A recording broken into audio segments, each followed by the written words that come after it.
You're 23 years old, sitting in the waist gun position of a B-17 Flying Fortress at 26,000 feet over central Germany. And through the small rectangular window you can see them coming. Dots at first, then shapes, then the unmistakable silhouettes of Messerschmitts and Focke-Wulfs, more than you've ever seen in one place, more than you thought existed in the entire Luftwaffe, rising through the cloud layer like a swarm given form and purpose. Someone on the intercom is counting. 10, 20, 50. The count stops when it becomes meaningless. They're not coming to harass you. They're not coming to probe your formation. They're coming to kill every single one of you before you reach the target.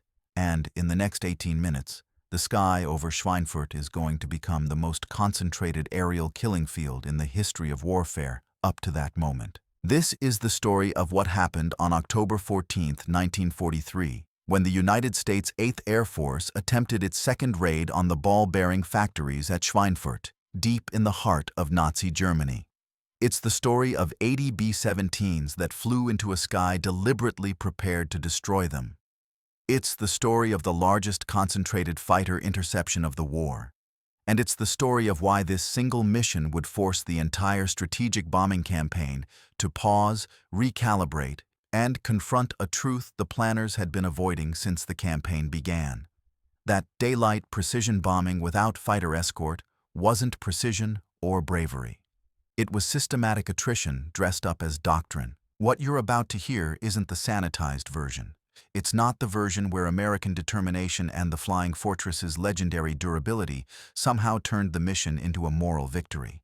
This is the version where the numbers speak for themselves, where the after-action reports reveal the gaps between what was promised and what was possible, and where the men who flew that day would later describe it not as a battle, but as a gauntlet, a deliberately constructed corridor of fire that they entered knowing full well they might not leave. By the time the last B-17 limped back across the English Channel that evening, 60 of the bombers that began the mission would be gone. 600 men, some dead in the air, some dying in German hospitals, some beginning years as prisoners of war. And back in England, in the operations rooms at 8th Air Force headquarters, the silence that followed the final tally would mark the moment when the doctrine of unescorted daylight bombing died, even if no one was willing to say it out loud yet. This is the story of Schweinfurt 2, and it begins not with the mission itself, but with the first raid 4 months earlier and the miscalculation that made the second raid inevitable. August 17, 1943, Schweinfurt, Germany. The city sits in northern Bavaria, tucked into a bend of the Main River, notable for exactly one reason. It produces more than half of Nazi Germany's ball bearings. Not tank treads or gun barrels or aircraft engines. Ball bearings, the small, precisely machined steel spheres that allow every moving part in every vehicle, aircraft and weapon system to function. Without them, panzer transmissions seize, aircraft control surfaces lock, naval gun turrets jam. In the calculus of strategic bombing, Schweinfurt isn't just a target, it's a bottleneck. A single point of failure in the entire German war machine. The theory, at least from the perspective of the American planners, is elegant. Destroy the ball-bearing plants and you don't just damage production, you halt it. Tanks can't move, planes can't fly. The Wehrmacht grinds to a stop, and suddenly the Third Reich is fighting a 20th century war with 19th century mobility. So, on that August day, the 8th Air Force dispatches 230 B-17s in a double raid. Half go to Schweinfurt. The other half hit the Messerschmitt factory at Regensburg and then continue south to bases in North Africa, a shuttle mission designed to confuse German defenses. The Schweinfurt force is supposed to benefit from the confusion. They'll hit the target while the Luftwaffe is still scrambling to intercept the Regensburg group. The plan falls apart within hours. Weather delays the Schweinfurt force. By the time they cross into German airspace, there's no confusion. The Luftwaffe has had time to land, refuel, rearm, and reposition. When the bombers reach the target, the fighters are waiting. The flak is precise. 36 B-17s are lost. More than 350 men. The bombing is accurate. 3 of the 5 main bearing plants are hit, but not devastating. German engineers have the factories back to partial production within weeks. And in the after-action assessment, one thing becomes painfully clear. Schweinfurt is too far, too well defended, and too critical for the Luftwaffe to ignore. Any raid on the city will draw every available fighter in southern Germany. The rational response would be to wait. Wait until long-range escort fighters, P-47s with drop tanks, or better yet, the P-51 Mustangs just beginning to arrive, can cover the bombers all the way to the target and back. The British are already saying as much. They've switched to night bombing after their own daylight losses proved unsustainable. They're not being cowardly. They're being mathematical. But the Americans are committed to the doctrine of daylight precision bombing, committed to the idea that the Norden bomb site and tight defensive formations can overcome enemy fighters. Committed, perhaps most of all, to proving that the billions of dollars and hundreds of thousands of men being poured into the 8th Air Force aren't a sideshow. That strategic bombing can win wars without the grinding, costly ground campaigns that defined the First World War. So when intelligence reports indicate that the August raid damaged but didn't destroy Schweinfurt's production, and when German ball-bearing imports from Sweden and stocks from reserves begin to fill the gap, the decision is made. They'll go back. They'll finish what the first raid started, and this time, they'll send enough bombers to ensure the target is obliterated. The mission is scheduled for October 14, 1943, a Thursday. The planners call it Mission 115. The crews will come to call it Black Thursday. The week before the mission, you can feel the tension building at the air bases scattered across East Anglia. The bomber groups have been taking heavy losses all month. On October 8th, a raid on Bremen costs 30 bombers. On October 9th, another raid on various targets across Germany claims another 30. The replacement crews arriving from the States are green, barely finished with training, and they're being thrown into combat rotations before they've had time to learn the unwritten rules that keep you alive. Don't fly in the low squadron. Don't straggle. Don't assume the fighters will break off when the flak starts. The veterans know what's coming. Schweinfurt isn't like hitting a coastal target or a rail yard in occupied France. It's 450 miles from the English coast. Deep. The kind of deep that means you're over hostile territory for hours, burning fuel the entire time, with no possibility of fighter cover beyond the first 100 miles. The P-47 Thunderbolts can escort you to the German border if they're carrying drop tanks. After that, you're on your own until you're most of the way back. And everyone remembers the first Schweinfurt raid. The mission planners are calling this a maximum effort, which is code for we're sending everyone who can fly. The target list has been refined. The primary target is the 3 main ball-bearing plants in Schweinfurt's industrial district: Kugelfischer, Fichtel and Sachs, and Vereinigte Kugellagerfabriken, known as VKF. Together, these plants produce millions of bearings a month. Hit them hard enough, the theory goes, and German production collapses within weeks. The mission briefing happens in the early hours of October 14th. The crews gather in drafty Nissen huts, sitting on benches, smoking, staring at the map on the wall. The route is revealed: England to the Belgian coast. Turn southeast over Belgium and into Germany. Straight line to Schweinfurt. Bomb. Turn west. Straight line back.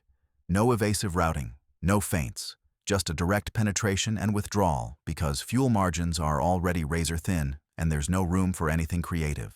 The intelligence officer goes over the expected defenses: heavy flak at the target, moderate flak along the route, fighter opposition, heavy. The exact number of fighters is unknown, but reconnaissance suggests the Luftwaffe has been reinforcing units in southern Germany. Expect Bf-109s, Fw-190s, Bf-110 twin-engine fighters, maybe even Ju-88s modified for head-on attacks.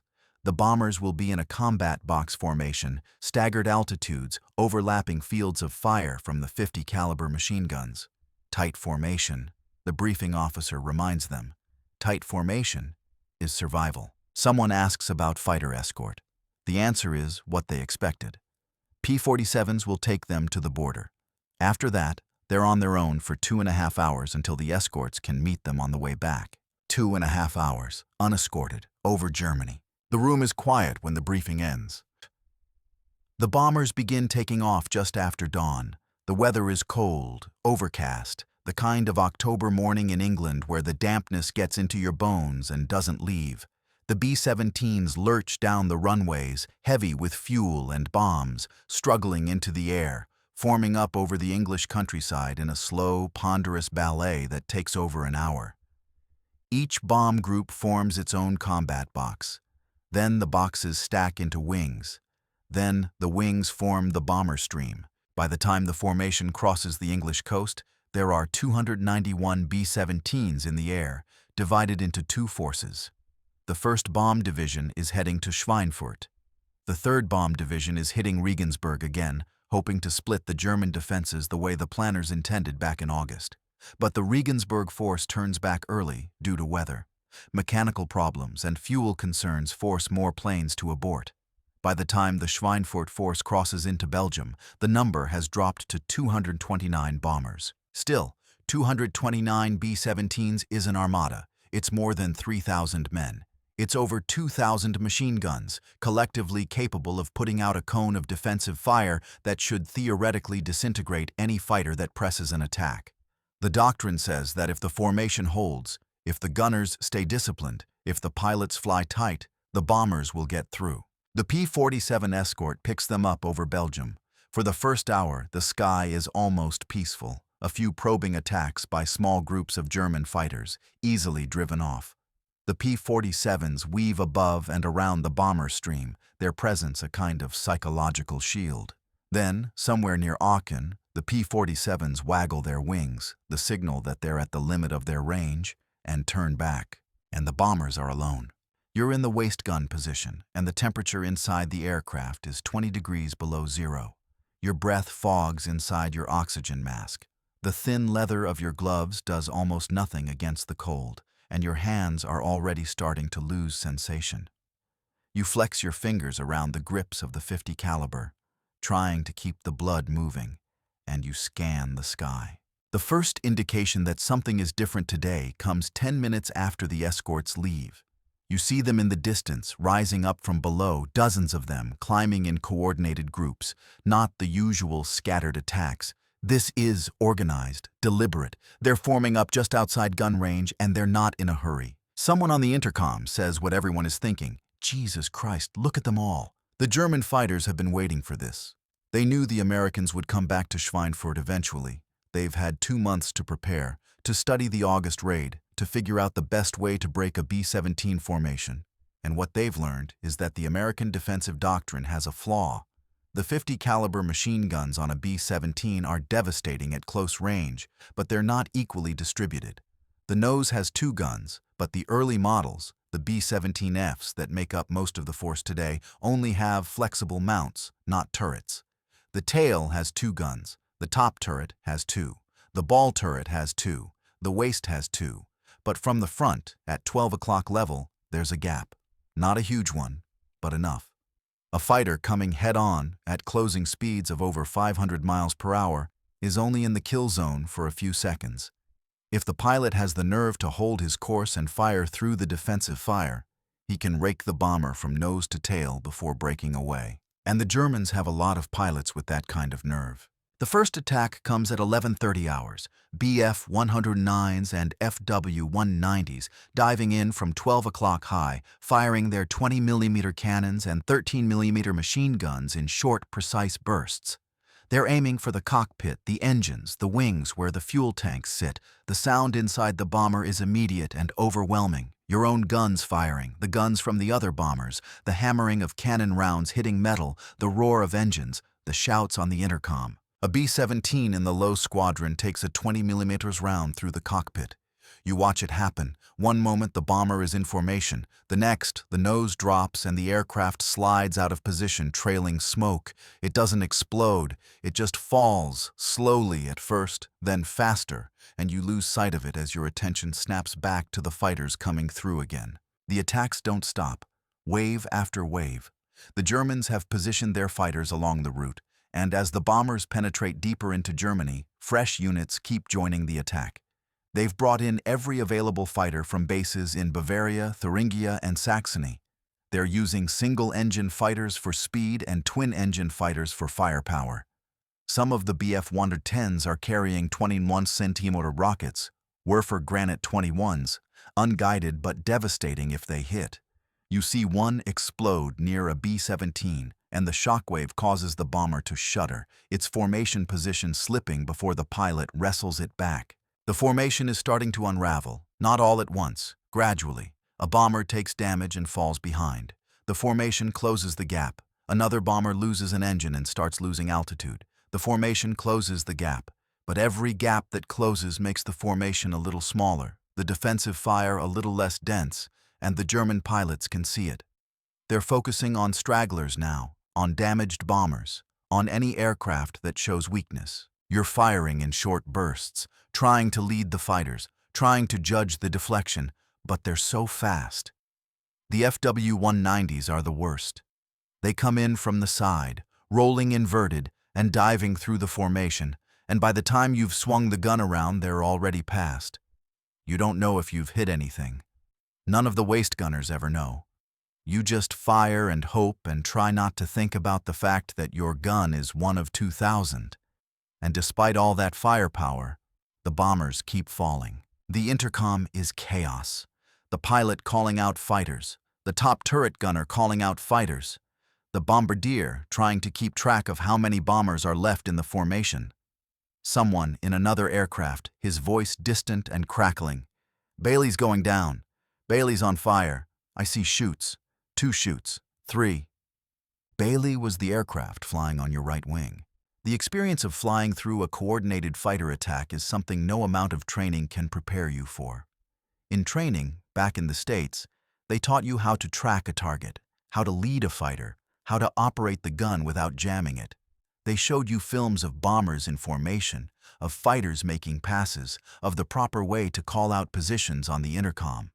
What they didn't teach you, what they couldn't teach you, was what it feels like when the entire world contracts to the space visible through your gun sight, when every muscle in your body is tensed against the next impact, when you're breathing pure oxygen through a mask that keeps fogging up and your hands are so cold you can barely feel the triggers. They didn't teach you what it sounds like when a 20mm cannon round punches through the fuselage 3 feet from where you're standing, the metallic shriek, the sudden rush of wind, the way the entire aircraft shudders like it's been kicked by something enormous. They didn't teach you what it's like to see a piece of shrapnel embed itself in the bulkhead next to your head, still glowing red from the heat, and to keep firing because there's another fighter coming through. And if you stop, if you hesitate, everyone dies. And they definitely didn't teach you what it's like to watch another bomber, a bomber you ate breakfast next to this morning, whose crew you played cards with last night, take a direct hit to the wing root and break apart in midair, to see the wing fold up like paper, to see the fuselage tumble, trailing pieces, men falling free, some with parachutes opening, some without, to see all of that in the space of 3 seconds and then have to look away because there are more fighters coming and your job is to shoot at them, not to count parachutes or wonder if the tail gunner you lent a cigarette to yesterday made it out. The reality of combat at altitude is that everything happens faster than your brain can process. The fighters are covering the distance from your first sighting to gun range in seconds. The decision loop, identify, aim, fire, assess, adjust, has to happen almost instinctively because there's no time for deliberation. And underneath all of that, underneath the adrenaline and the training and the mechanical repetition of loading and firing, there's a layer of pure existential terror that you have to suppress, because if you let it in, if you let yourself think about the fact that you're in a thin metal tube surrounded by high explosive bombs and aviation fuel and hundreds of German fighters are trying to set you on fire, you'll freeze. So, you don't think. You do. You fire at the fighters. You call out positions. You change ammunition belts when they run out. You check on the other waist gunner across from you, make sure he's still conscious, still firing, and when there's a lull, a brief gap between attacks, you take stock. Check your oxygen. Check your gun. Check the holes in the fuselage, trying to determine if any of them are in places that matter, like control cables or hydraulic lines. And then the fighters come again, and you go back to shooting. The German pilots are rotating through the attack. They're not just throwing themselves at the bombers until they run out of ammunition. They're organized. A group makes its pass, breaks off, heads back to base to refuel and rearm, and by the time they're done, another group is arriving. The Americans are flying in a straight line at a constant altitude, and the Germans know exactly where they'll be. Some of the fighter pilots are trying creative tactics. A few Bf-109s come in from 6 o'clock high, matching speed with the bombers, staying just out of range, peppering them with long-range fire to force evasive maneuvers. Others are dropping aerial bombs, 250-kilogram bombs fitted with fuses, released above the formation in the hope that one will detonate near a bomber. It's inaccurate, but it doesn't need to be precise. The psychological effect alone is enough to make the formation waver. And through it all, the bombers keep flying. They hold formation because that's the doctrine. They absorb the attacks because the mission is Schweinfurt, and Schweinfurt is the target, and turning back isn't an option. The lead navigator is calculating fuel, distance, time to target. The bombardiers are preparing the Norden bomb sites, running checks, waiting for the moment when the city appears through the cloud layer, and the bomb run begins. By the time the first groups reach the initial point, the navigational marker where the bomb run starts, the Schweinfurt force has lost over 20 bombers, 20 aircraft, 200 men, and they haven't even reached the target yet. Inside the cockpit of the lead bomber, the pilot and co-pilot are fighting to hold the formation together. Every time a bomber falls out of position, the entire combat box has to adjust. The aircraft behind and beside the lost bomber shift to fill the gap, closing ranks to maintain the defensive firepower. But closing ranks means tighter flying, less room for error, and at 26,000 feet in freezing temperatures with fighters attacking from every angle, there's very little margin for error to begin with. The pilot's hands are steady on the yoke, but his eyes are constantly moving, watching the instruments, watching the formation, watching the sky for fighters. His co-pilot is handling the throttles, making constant tiny adjustments to maintain speed and position. The flight engineer is monitoring fuel consumption, calling out levels, doing the mental math to determine if they have enough to make it home. They're burning fuel faster than planned. The constant evasive maneuvers, the adjustments to maintain formation, the increased power settings to compensate for battle damage, all of it adds up, and fuel is survival. Fuel is the difference between making it back to England and ditching in the North Sea or crash landing in occupied France. The navigator is tracking their position, updating the pilot every few minutes. They're on course, on schedule. But every mile deeper into Germany feels heavier, like they're flying uphill. The weight of distance. The weight of knowing that the fighters are still coming, that the flak is waiting, that even if they make it to the target and drop their bombs, they still have to fly all the way back through the same gauntlet, and then through the cockpit window. They see it. Schweinfurt, a gray industrial city straddling the river, already partially obscured by smoke from the lead groups that dropped their bombs minutes earlier. The flak starts immediately. To Schweinfurt appears below, a gray industrial city straddling the river. The flak starts immediately. The German gunners know the altitude, the speed, the direction. They've been tracking the bombers on radar since they crossed the Rhine. The 88mm flak shells burst in clusters, black puffs that bloom and dissipate, each one close enough to rattle the aircraft, to send shrapnel through the thin aluminum skin. The bomb run is 6 minutes long, 6 minutes of straight and level flight while the bombardier peers through the Norden sight, making tiny adjustments, waiting for the crosshairs to align with the aiming point. 6 minutes where you can't take evasive action, can't alter altitude, can't do anything except fly into the flak and hope the shell with your name on it doesn't find you. You're not watching the target. You're watching the fighters. They've pulled back slightly. The flak is as dangerous to them as it is to you, but they haven't left. They're circling, waiting, and you know that the moment the bombs drop and the formation breaks for home, they'll be back. The bombardier's voice. Bombs away! You feel the aircraft lurch upward as 4,000 pounds of high explosive leave the bomb bay. All across the formation, bombers are releasing their loads, and below, the ball-bearing plants are disappearing under a carpet of explosions. Smoke and fire, collapsing roofs, secondary detonations as fuel stores ignite. From 26,000 feet, it looks like the end of the world. But you're not thinking about the target. You're thinking about the turn. The formation is banking west, heading for home, and the fighters are diving back in. The withdrawal is worse than the penetration. The German pilots know the bombers are out of bombs, lighter, potentially faster, but also lower on fuel, lower on ammunition, and critically, damaged. Every bomber in the formation has taken hits. Some are trailing smoke. Some are flying on 3 engines. Some have dead gunners slumped in their positions, their blood freezing on the metal. The attacks intensify.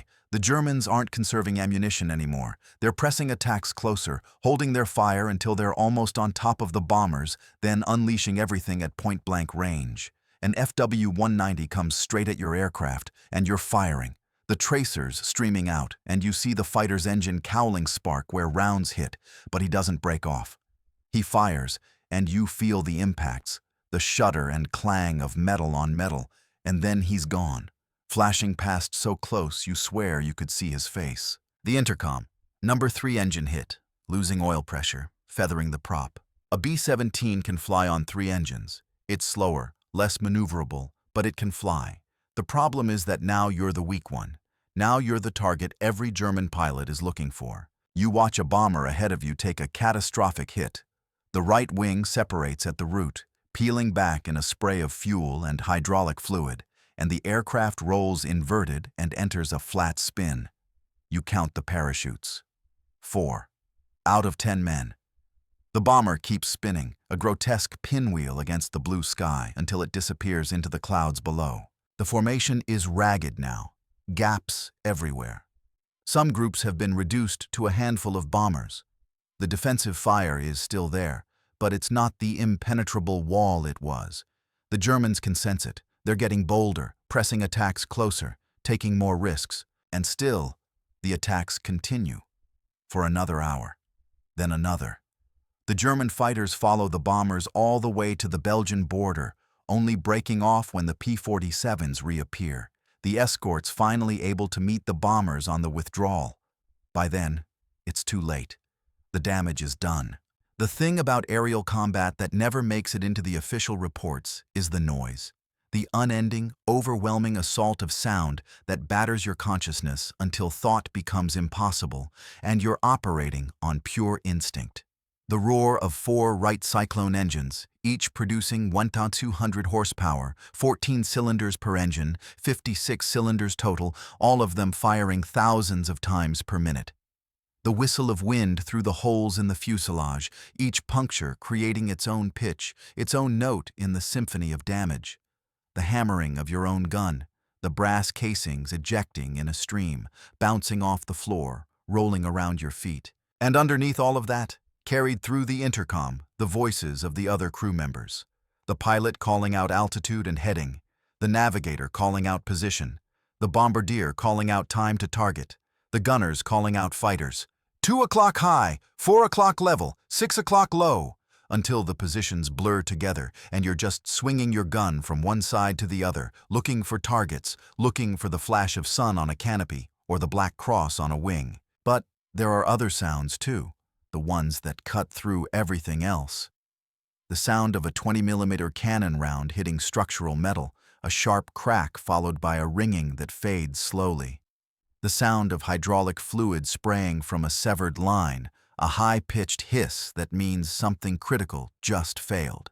The sound of an engine coughing, missing, the rhythm faltering, and then the sudden silence when it quits entirely. And worst of all, the sound of someone screaming on the intercom. A gunner hit, a pilot wounded. The scream usually stops quickly, either because they've gotten control of themselves, or because they've passed out, or because they're dead. But in that moment before it stops, that sound is the only thing that exists. It cuts through every layer of training and doctrine and procedure, and it reminds you that you're not flying a machine. You're trapped inside a coffin made of aluminum and canvas, and the only thing keeping you alive is luck. The psychological weight of sustained combat accumulates in ways that are hard to articulate. The first fighter attack triggers adrenaline. Your heart races, your vision sharpens, your hands move faster than thought. The second attack adds fear to the adrenaline. The third adds exhaustion. By the 10th or 15th attack, you're running on something else entirely. Not courage, not even fear. Just a kind of numb determination to keep doing the job because stopping isn't an option. And all around you, through the small windows of the waist position, you can see the evidence of what happens when luck runs out. The spiraling bombers, the debris fields, the parachutes, white against the blue sky, drifting down toward a country that will not be kind to the men hanging beneath them. Every parachute is someone who was alive 10 seconds ago. Every burning aircraft is someone's crew, someone's friends, someone who was supposed to come home. You don't let yourself think about them. You can't. Because if you start thinking about them, if you start adding up the losses and calculating your own odds, you'll realize that the odds are not good. That statistically, mathematically, the formation is being destroyed. That every mile deeper into Germany reduces the chances that you'll make it home. And that knowledge, that cold mathematical certainty, will paralyze you. So you focus on the immediate, on the fighter at 10 o'clock, on the ammunition belt that needs changing, on the frostbite creeping into your fingers despite the gloves, on anything except the larger truth of what's happening. Down on the ground, in the towns and villages below the bomber stream, German civilians are watching the battle unfold. They've seen bombers before, single aircraft, small formations, damaged stragglers limping toward neutral territory. But this is different. This is an aerial warfare on a scale they've never witnessed, and it's happening directly overhead. They see the contrails first, white lines scratched across the blue sky, dozens of them, converging and diverging as the bombers maneuver and the fighters attack. Then they see the flak, black bursts blooming like deadly flowers, and then, inevitably, they see the bombers falling. Some are on fire, trailing smoke like comets. Some are intact but tumbling out of control. Some explode in midair, orange fireballs that dissipate quickly, leaving only falling debris. The parachutes are easy to spot. White canopies against the sky, drifting slowly, taking minutes to reach the ground. The civilians know what they're supposed to do: report downed airmen to the authorities, stay away from the crash sites, trust that the Wehrmacht or the Luftwaffe will handle everything. But the reality is more complex. Some civilians do report them, some try to help, offering water or medical aid to wounded airmen before the authorities arrive. And some, driven by rage at the bombs falling on their cities, by propaganda that dehumanizes the enemy, by the simple brutality that war unleashes, do worse things. The crash sites become focal points of community trauma. A B-17 weighs 65,000 pounds fully loaded. When it hits the ground from 26,000 feet, the impact is catastrophic.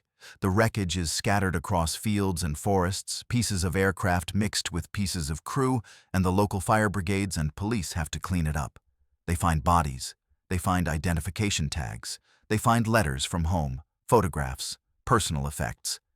And somewhere in that process, the enemy becomes human again, becomes someone's son, someone's husband, someone who had a life before this. But that humanization doesn't stop the war. It doesn't stop the next raid. And it doesn't stop the civilians from looking up at the sky the next time the bombers come and feeling the same mixture of fear and anger and helplessness that defines life under aerial bombardment.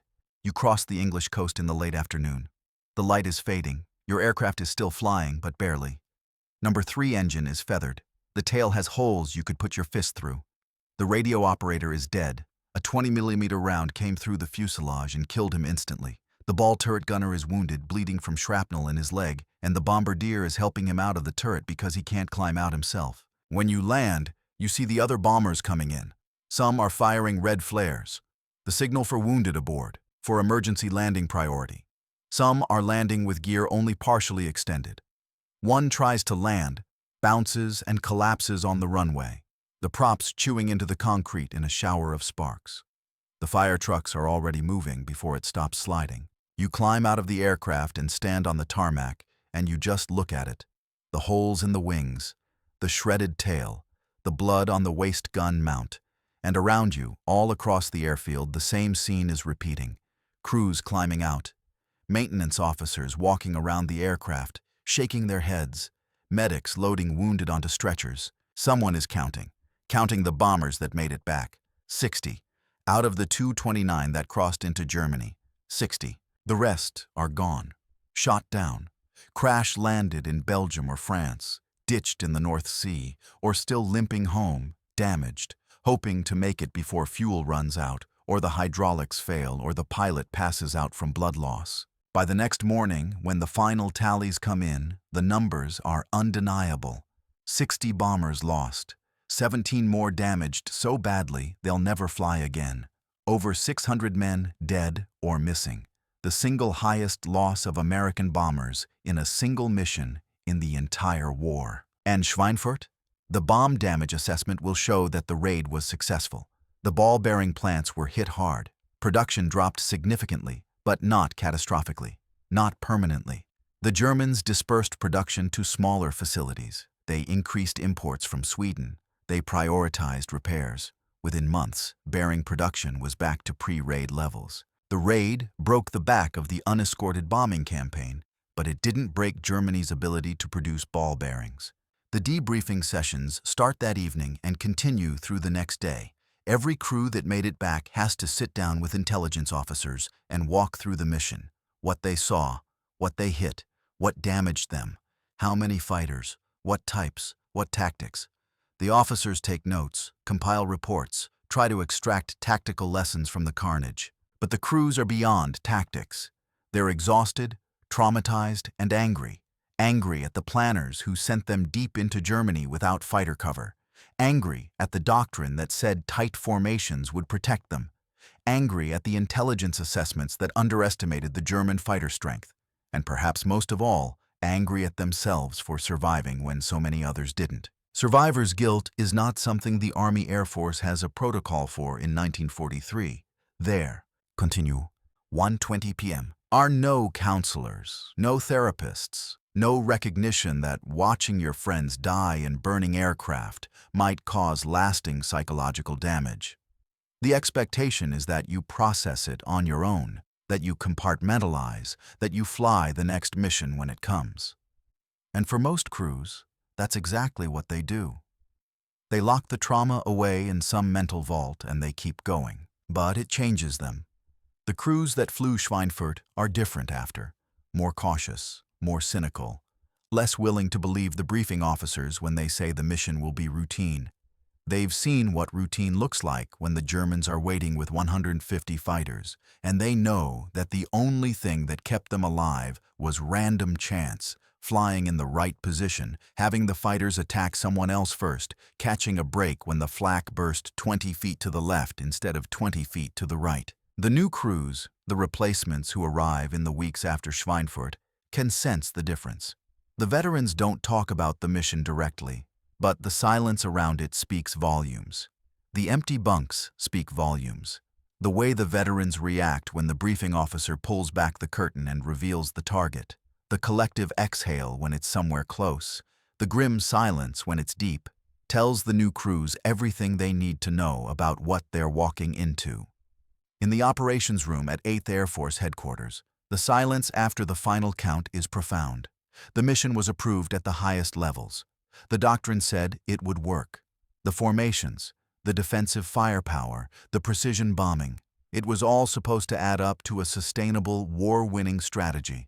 But 60 bombers in a single day isn't sustainable. Losing 1 out of every 4 aircraft that crossed into Germany isn't sustainable.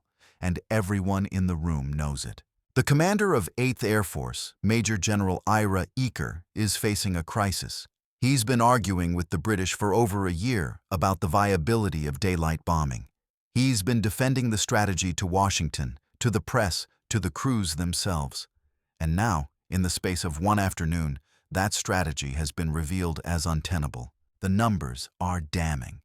In the week leading up to Black Thursday, the 8th Air Force lost over 150 bombers. If that rate continues, the entire bomber force will be destroyed before the end of the year. Not damaged, not degraded, destroyed. And there's no way the training pipeline can replace losses that fast. The public relations officers are already working on how to frame it. The mission was a success, they'll say. The target was destroyed. American bravery and determination prevailed.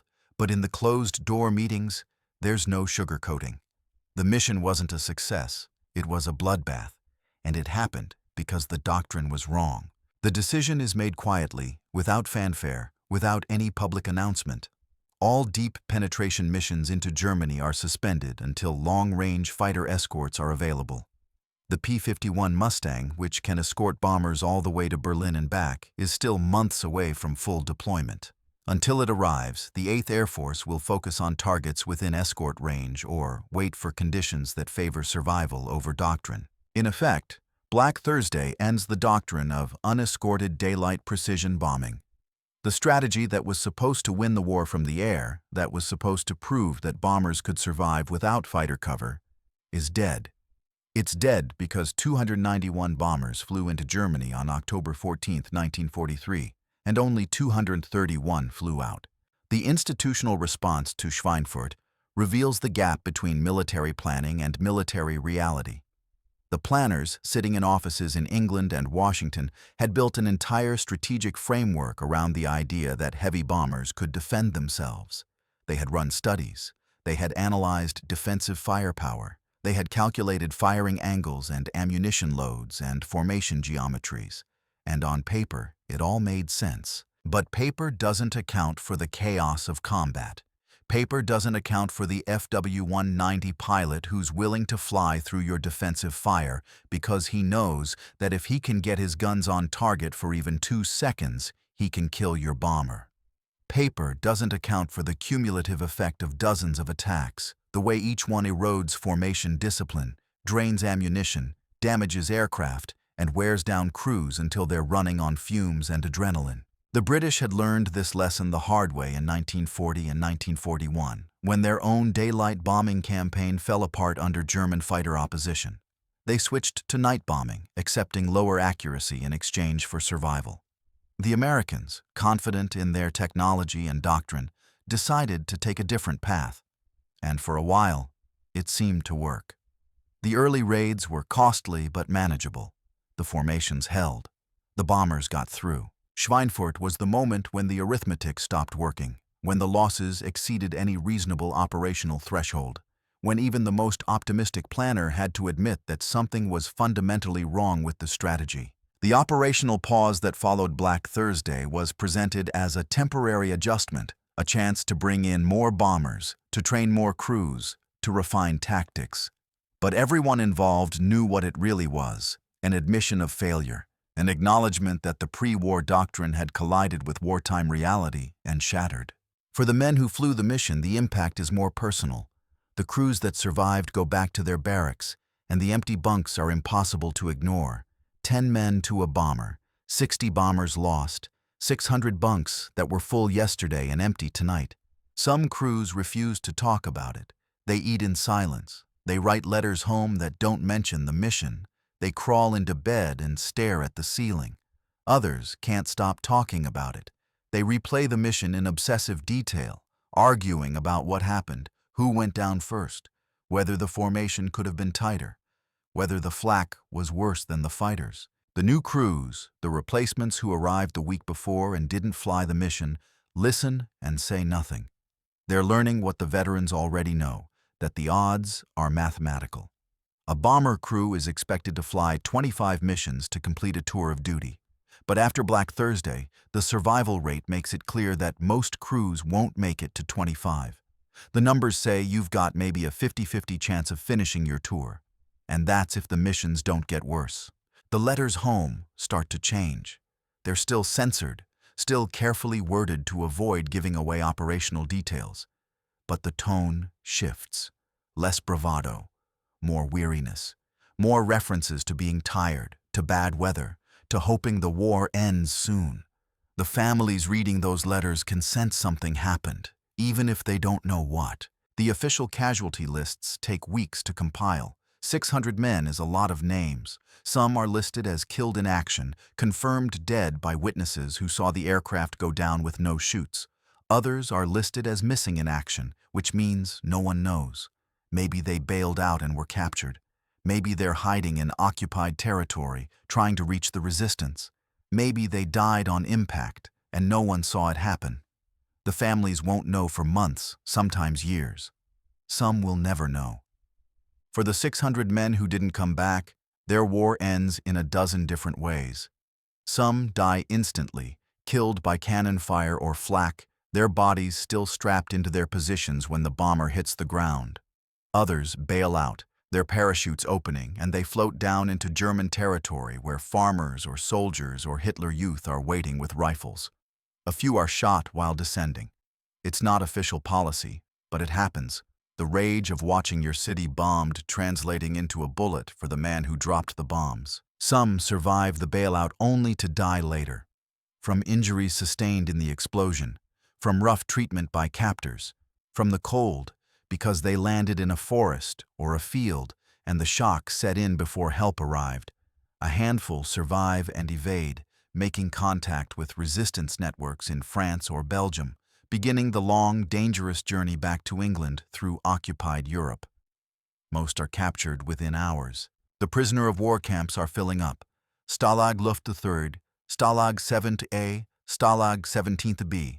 Camps specifically for Allied airmen, run by the Luftwaffe rather than the SS, which means conditions are relatively humane by the standards of the time. Relatively.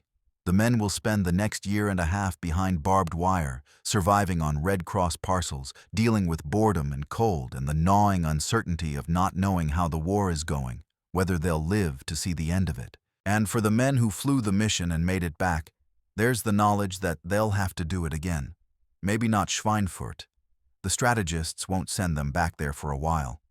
But somewhere, because the war isn't over, and the bombers are still needed, and the missions will keep coming until either the Luftwaffe is destroyed or the 8th Air Force is. Back in Germany, the reaction to the raid is complex. The propaganda machine under Joseph Goebbels spins the raid as a decisive victory. 60 American bombers destroyed, hundreds of enemy airmen killed or captured. The Luftwaffe portrayed as invincible defenders of the fatherland. The newsreels show the wreckage of B-17s scattered across the German countryside, the swastikas painted on the tails as trophies. The captured American airmen marched through towns to show the population that the enemy is not unstoppable. But behind the propaganda, the German leadership is worried. 60 bombers is a significant victory, but 170 bombers got through. The damage to Schweinfurt's factories is real, and the fact that the Americans attempted the raid at all, despite the losses from the first Schweinfurt mission, suggests a level of determination and industrial capacity that is hard to counter. Germany can build fighters, can train pilots, can produce flak shells, but the Americans can build more bombers, faster, and eventually they'll figure out how to protect them. Albert Speer, the Minister of Armaments and War Production, tours the damaged factories at Schweinfurt and delivers a sobering assessment. The raids have set production back by weeks, possibly months.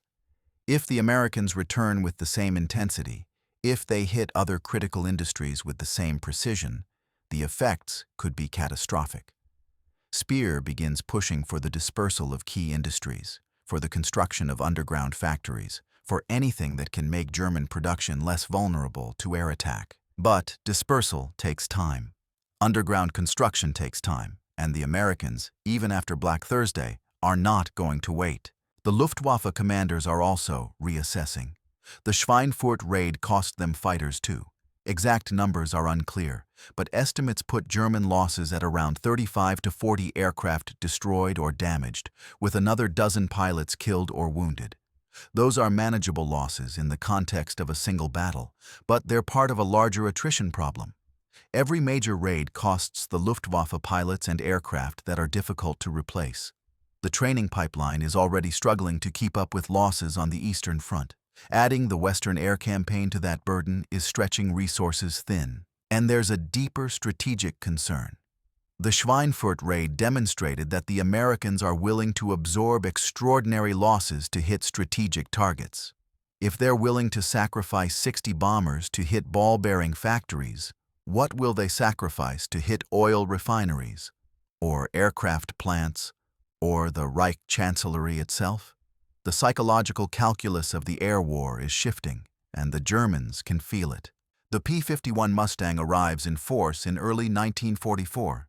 Equipped with drop tanks, it has the range to escort bombers all the way to Berlin and back. It's faster than the Bf-109, more maneuverable than the FW-190, and there are a lot of them. By the spring of 1944, the skies over Germany belonged to the Mustangs, and the Luftwaffe's fighter force, already worn down by attrition, fuel shortages, and pilot losses, begins to collapse. The bomber offensive resumes. This time, the bombers are escorted. The losses drop. The missions reach deeper into Germany, hitting oil refineries, aircraft factories, rail yards, cities. By the time D-Day arrives in June 1944, the Luftwaffe is a shadow of what it was on Black Thursday. The strategic bombing campaign, which seemed on the verge of failure in October 1943, becomes one of the defining elements of the Allied victory. But the men who flew Schweinfurt II don't see it that way. For them, the mission is not a stepping stone to victory. It's the day they learned that doctrine doesn't stop bullets, that courage doesn't deflect cannon shells, and that the difference between survival and death is often nothing more than which bomber you're assigned to fly. Many of the survivors never fly again. They finish their tours, or they're grounded for medical reasons, or they're transferred to training commands. They go home after the war, and they don't talk about Schweinfurt. They don't talk about the 60 bombers that didn't come back, about the friends who were there one day and gone the next. When someone asks them what they did in the war, they say they were in the Air Force, and they leave it at that. A few do talk. Decades later, at reunions, in interviews with historians, in memoirs written late in life. And when they talk about Schweinfurt, they all say the same thing, that it was the worst mission of the war, not the most dangerous. Other missions had higher loss rates, not the most significant. Other targets were more critical, but the worst, because it was the day they realized that the people planning the missions didn't fully understand what they were asking the crews to do. The mythology of the B-17 Flying Fortress is built on missions like Schweinfurt, the aircraft that could take incredible damage and still bring its crew home, the 10-man teams who fought together, bled together, survived together, the precision bombing that supposedly crippled Nazi Germany's industrial base without the indiscriminate destruction of civilian populations. But Schweinfurt reveals the gaps in that mythology. Yes, some B-17s took incredible damage and still flew, but 60 of them didn't. Yes, the crews fought with courage and discipline, but courage doesn't change the physics of a 20mm cannon shell hitting a fuel tank. Yes, the bombing was precise compared to the area bombing campaigns of the RAF, but precision doesn't matter if the target can rebuild faster than you can destroy it. The lesson of Schweinfurt, the lesson that took 60 bombers and 600 men to teach, is that strategic bombing is a blunt instrument. It works, but only with overwhelming force, sustained over time, and protected by fighters. The idea that bombers could fight their way to the target and back without escort was never realistic. It was a doctrine born from institutional pride, from budget battles, from the desire to prove that air power alone could win wars. And it took a bloodbath over central Germany to force the planners to admit they were wrong. By the end of the war, the 8th Air Force has flown over 300,000 sorties. They've dropped over 700,000 tons of bombs. They've lost over 4,000 bombers and nearly 40,000 men. And when historians analyze the effectiveness of the strategic bombing campaign, the conclusions are mixed. Yes, it disrupted German production. Yes, it diverted resources to air defense. Yes, it demoralized the civilian population. But it didn't break Germany's will to fight. It didn't collapse the economy. It didn't end the war by itself. What it did was contribute. One piece of a much larger puzzle. And that contribution came at a staggering cost, a cost measured in aircraft, in bombs, in fuel, in the lives of men who climbed into bombers day after day and flew into skies filled with fighters and flak because they believed the mission mattered. Schweinfurt is the moment when the cost became undeniable, when the numbers couldn't be spun, when the doctrine couldn't be defended, and in that sense, it's one of the most important missions of the war, not because of what it achieved, but because of what it ended. If you visit Schweinfurt today, there's a small memorial outside the city near the river. It commemorates the civilians who died in the October 14th raid. The number is small compared to the raids on Hamburg or Dresden, but the people who died were real. Factory workers, firefighters, families who lived too close to the industrial district. There's no memorial for the 600 American airmen who died that day. No plaque listing their names. Their memorials are scattered across the world, in small-town cemeteries in Kansas and Ohio, in the American Military Cemetery in Cambridge, England, in the memories of families who never fully recovered from the loss. And maybe that's fitting. Because Schweinfurt wasn't about glory. It wasn't about heroism in the traditional sense. It was about men doing a job they were told was necessary, in a war they believed was just, even when the cost became unbearable. They didn't have a choice about the doctrine. They didn't design the strategy. They just flew the missions. When you think about Schweinfurt, think about the waist gunner at 26,000 feet watching the fighters come, knowing the formation is dissolving, knowing the odds are getting worse with every mile deeper into Germany. Think about the pilot holding formation even as the bomber next to him explodes, because holding formation is what keeps the rest of the crew alive. Think about the bombardier leaning over the Norden site during the bomb run, trying to put the crosshairs on the target while flak bursts all around and the aircraft shudders with each near miss. Think about the fact that they did this not once, but day after day, mission after mission, until their tour was done or their number came up. And think about the fact that after Schweinfurt, after Black Thursday, after the doctrine was proven wrong and the losses became unsustainable, the missions continued. Because the war continued and someone had to fly. That's the story of Schweinfurt.